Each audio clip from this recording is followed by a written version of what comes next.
I still remember the day in 1974 when my boss looked me square in the eyes and told me words that would follow me for the rest of my life. "Daniel," he said, tapping his pen against the desk with that smug smile of his, "you'll never be promoted here. You're too quiet. Leaders need to roar, not whisper." I was 24 years old, fresh out of college, hungry, hopeful, desperate to prove myself. And in that moment it felt like someone had dropped a steel weight on my chest. I had worked late nights for that company, double-checking reports, fixing mistakes no one else even noticed. I thought loyalty and hard work would eventually speak louder than anything I could say out loud. But to him, my silence meant weakness. He leaned back in his chair, folding his arms like a judge delivering a final sentence. "You'll always be the guy behind the guy, Daniel. A helper, an assistant. You just don't have the voice for leadership."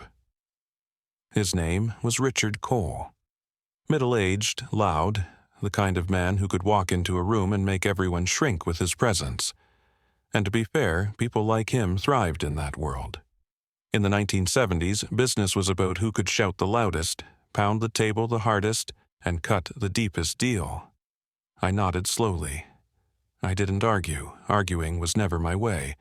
Instead, I quietly said, "Thank you for the opportunity, sir," and walked out of his office, my pride shattered, but my mind racing. That night, I went home to my mother, Margaret. She was sitting at the kitchen table in our small Ohio house, sipping tea, her hands rough from years of working 2 jobs to keep us afloat after my father passed. She looked at me with her gentle eyes and asked, "How was work today, Danny?" I tried to smile, but it cracked halfway through. I told her the truth, that my boss thought I'd never make it because I wasn't loud enough. She set her cup down slowly, like she needed to measure her words carefully before they left her mouth. "Danny," she said softly, "the world thinks noise equals strength. But I've learned something raising you. Some men build with their voices. Others build with their hands. You have strong hands." She reached over and squeezed mine, her fingers calloused but warm. Her words didn't erase the sting of Richard's rejection, but they planted a seed inside me. A seed that one day would grow into something much bigger than either of us could have imagined. At the time, though, I felt defeated.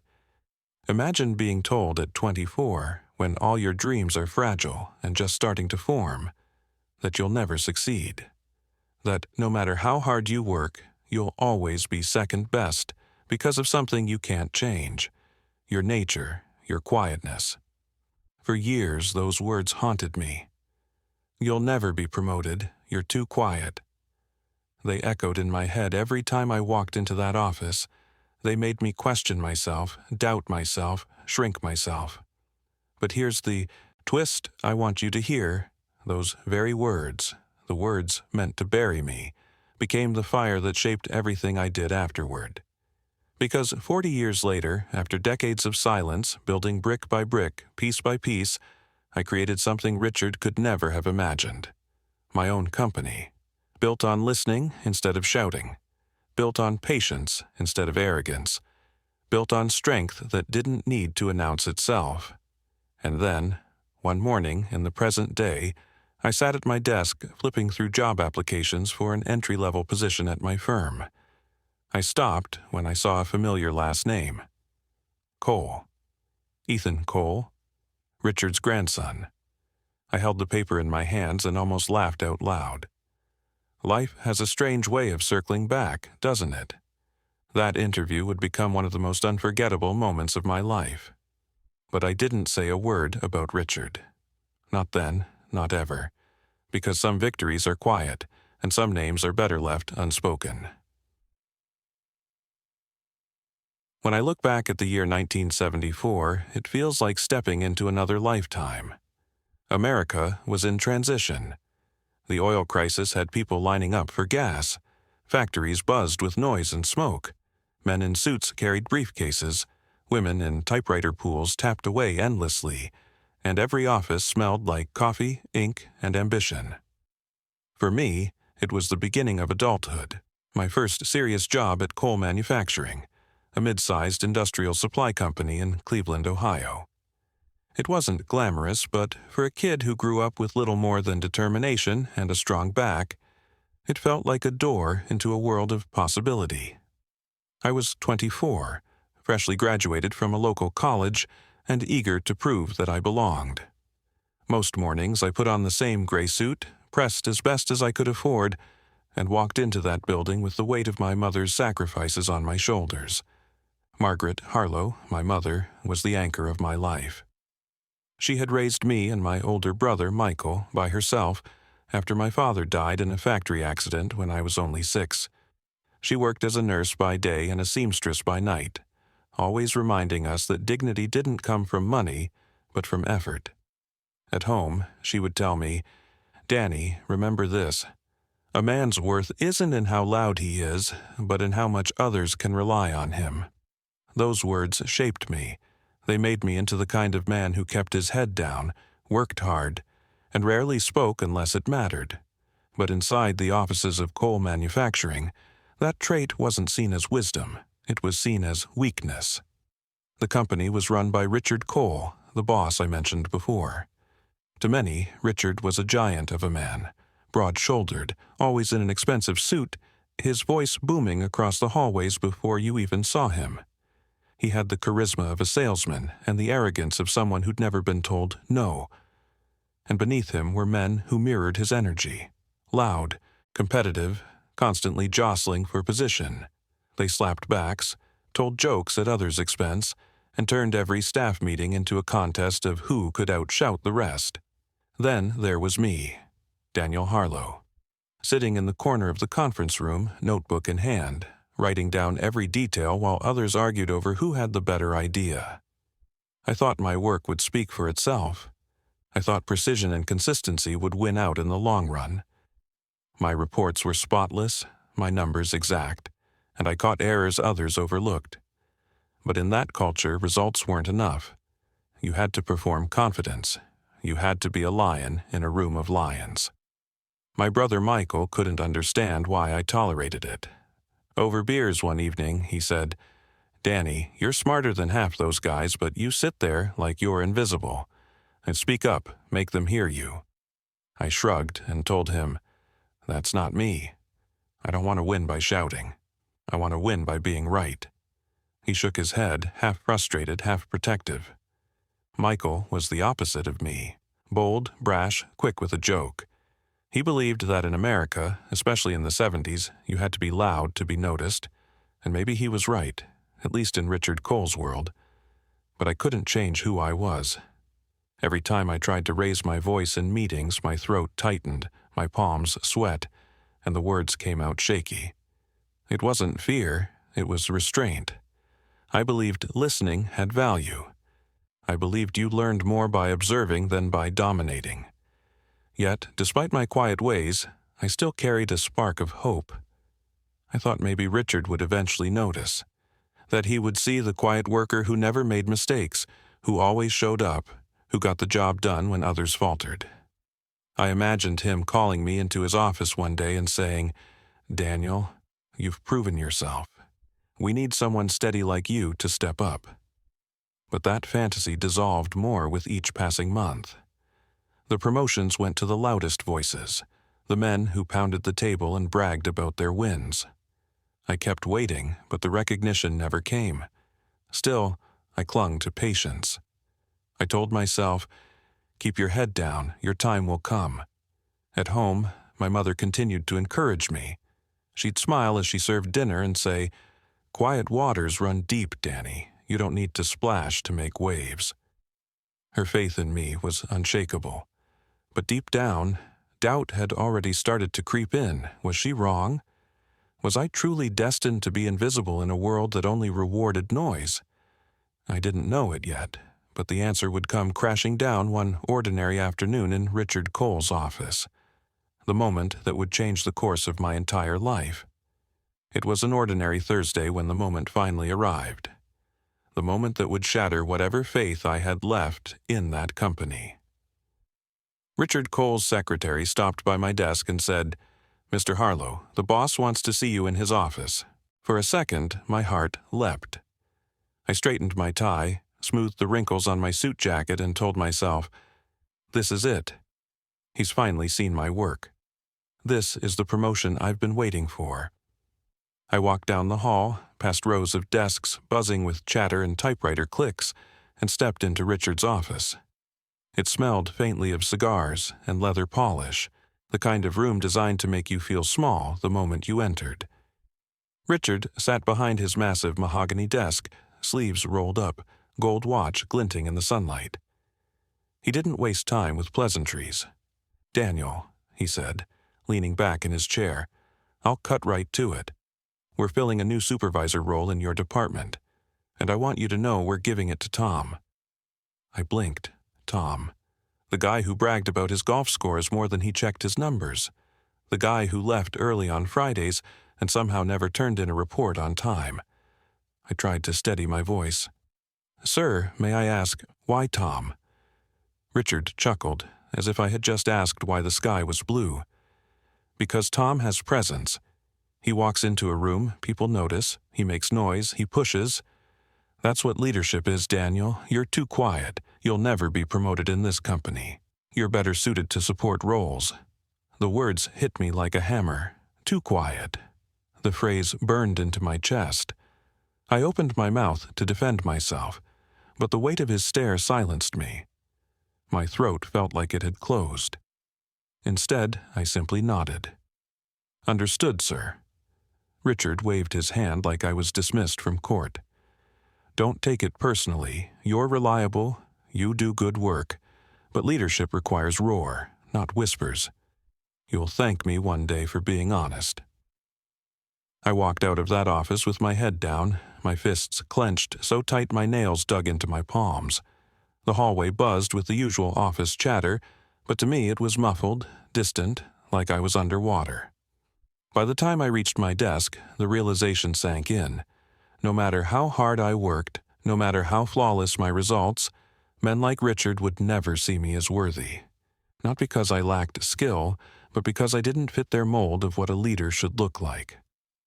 That evening, I sat at the kitchen table with my mother and my brother Michael. Dinner was on the table, meatloaf and mashed potatoes, but my appetite was gone. Margaret noticed immediately. "Danny, what happened today?" I pushed the food around on my plate before answering. "Richard gave the promotion to Tom, said I'm too quiet, said I'll never move up." Michael slammed his fork down. "Tom, that clown? Are you kidding me?" I shrugged. "Richard thinks noise equals leadership." Michael leaned forward, his voice rising with anger. "Then you make noise, Danny. You've got to fight back. Speak up in meetings. Make them hear you. Sitting quietly isn't going to get you anywhere." I looked at him, then at Mom. But that's not me.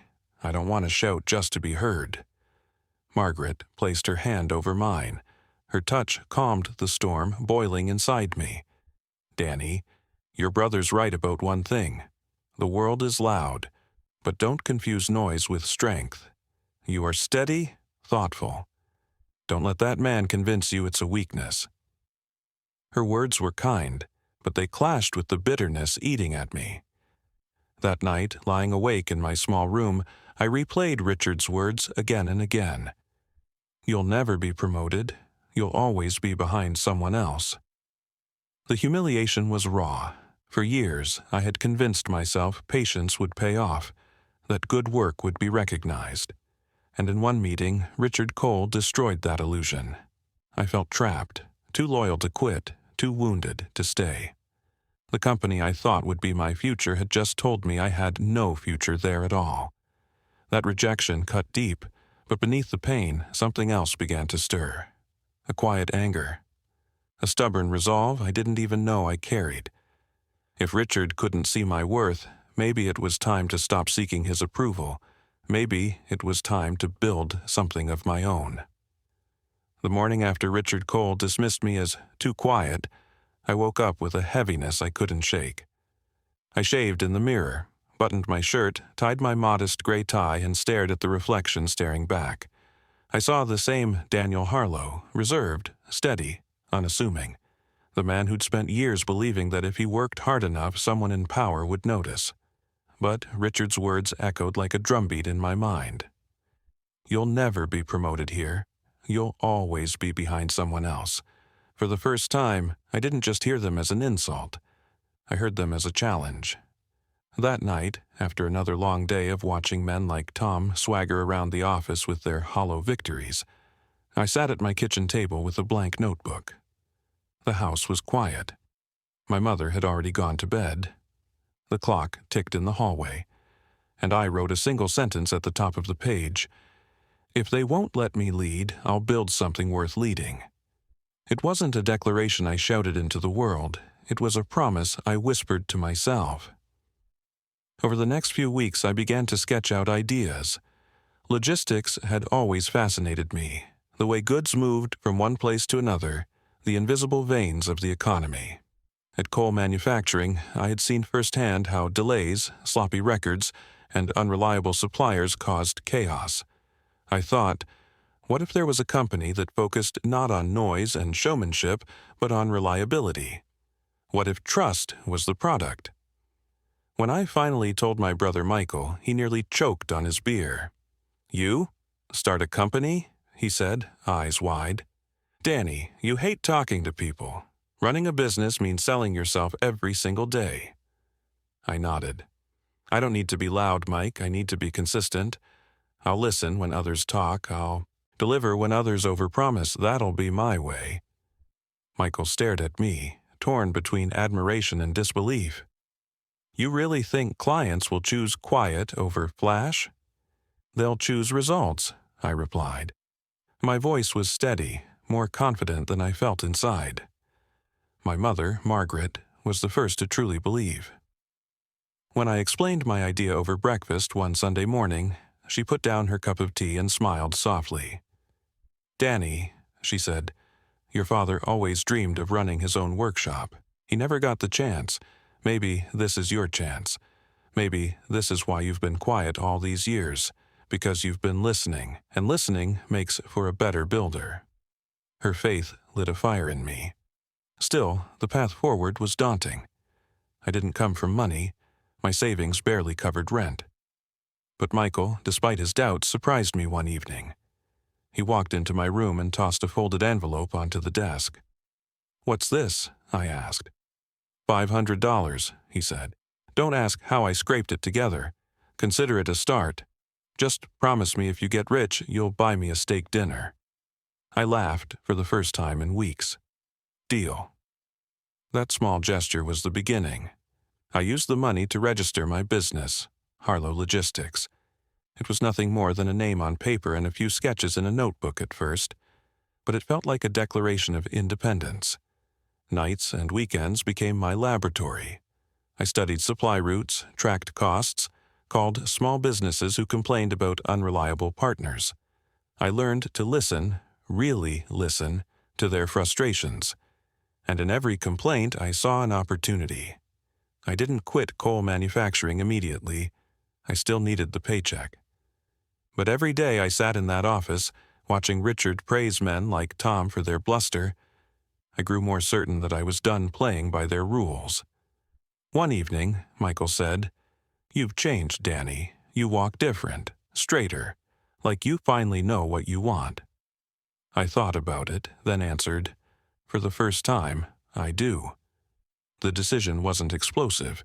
It wasn't a grand gesture. It was quiet, steady, like the turning of a tide. But inside, it was everything. Richard Cole thought he had buried me with his words. In truth, he planted the seed of my independence. Because in that moment, in my decision to build something of my own, I stopped being the man who waited for permission, and I started becoming the man who would never need it again. 40 years. That's how long it had been since Richard Cole told me I'd never be promoted because I was too quiet. In those 4 decades, I built a company from nothing. Harlow Logistics started as late-night sketches in a notebook and grew into an operation with warehouses, trucks, and dozens of employees who trusted me as much as I trusted them. We weren't the flashiest. We didn't plaster our name across billboards or brag at trade shows, but we delivered, always on time, always with integrity. Quietly, we became the partner businesses called when they were tired of excuses. I never forgot Richard's words, but I never let them control me either. His face faded with the years. What replaced it was the satisfaction of watching employees buy their first homes, of sending holiday bonuses that meant families could afford a better Christmas, of creating a place where people didn't need to roar to be valued. By the time I turned 64, I had lived a life Richard Cole could never have imagined for me, and yet fate wasn't finished with our story. It was a Tuesday morning when I sat in my office reviewing applications for an entry-level operations coordinator. The stack was thick, as it always was. I flipped through the resumes one by one, skimming names and experiences, looking for the spark of reliability I valued most. And then my eyes froze. Ethan Cole. The name hit me like a punch to the chest. I read it twice, 3 times, just to be sure. Underneath was his education, his work history, his references. A young man in his 20s, freshly graduated, eager to start his career. I leaned back in my chair, the room suddenly quiet, the hum of the office beyond my door fading into the background. Cole. That name carried 4 decades of history.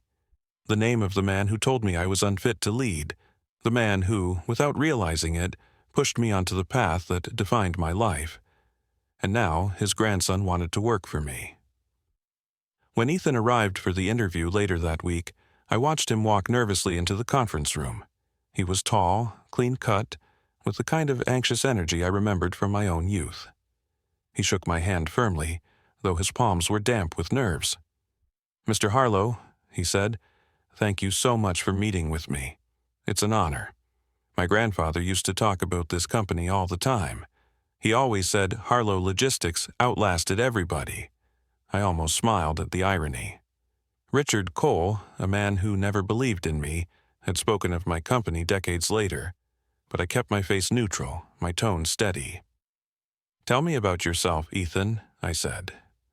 He spoke earnestly, his words tumbling out with the eagerness of a young man desperate to prove himself. He talked about his classes, his internships, his desire to find a place where hard work mattered more than showmanship.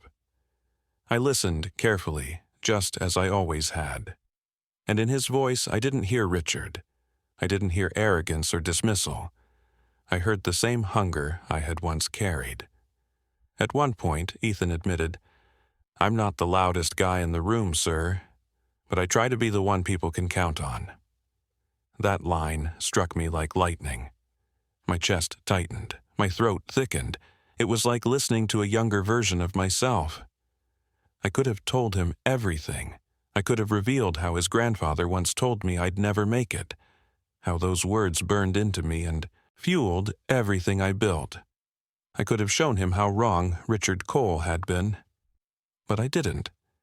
I looked across the table at Ethan, not as Richard's grandson, not as a connection to the past, but as a young man standing at the same crossroads I once stood. I smiled gently. "We value good listeners here, Ethan. We value people others can rely on.